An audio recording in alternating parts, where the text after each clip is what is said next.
The White House says U.S.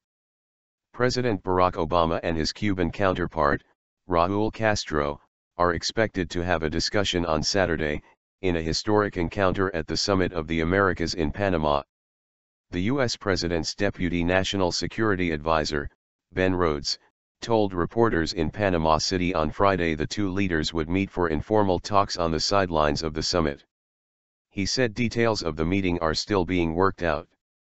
Referring to telephone conversation on Wednesday, Rhodes said the two leaders reviewed efforts to fully restore U.S Cuban diplomatic relations but that there are still differences remaining between them. Rhodes said President Obama recognizes Cuban civil society still faces harassment, but believes that a policy of engaging the Cuban government can have a positive effect. The Obama-Castro telephone call was disclosed only early Friday.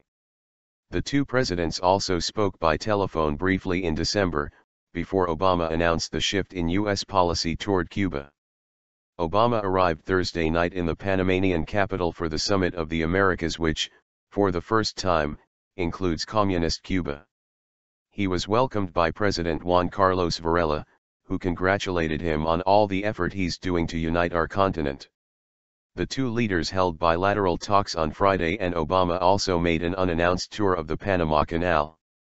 Apart from a couple of brief, informal encounters, the leaders of the United States and Cuba have not had any significant meetings since Castro's older brother Fidel Castro toppled U.S-backed dictator Fulgencio Batista in a 1959 revolution.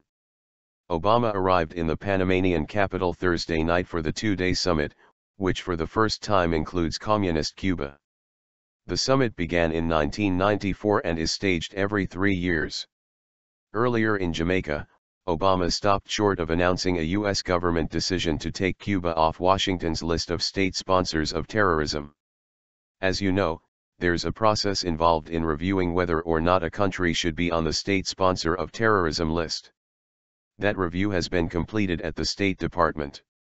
It is now forwarded to the White House, Obama said. But the U.S. leader said he had not yet made a decision. The one thing I will say is that throughout this process, our emphasis has been on the facts. So we want to make sure that, given that this is a powerful tool to isolate those countries that genuinely do support terrorism, that when we make those designations we've got strong evidence that, in fact, that's the case, he said. Senator Ben Cardin of Maryland, the top Democrat on the Senate's Foreign Relations panel, confirmed the agency has recommended removing Cuba from the list. The United States has a unique opportunity to begin a fresh chapter with Cuba, he said. Normalized relations.